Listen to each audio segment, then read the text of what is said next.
Sen mənə yar oldun, ey məni yaradan.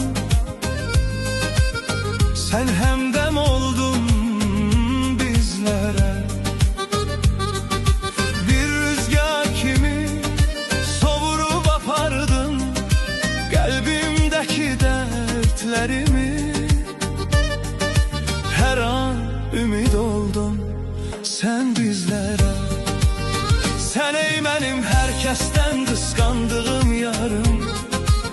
Sənə tərəf bir rüzgar olub əsmək istərdim. Yuxularına qonar gəlib necə darıxdığımı deyir. Hər səhər baxdığın aynalarda sənə sevgimi pıçıldamaq istərdim.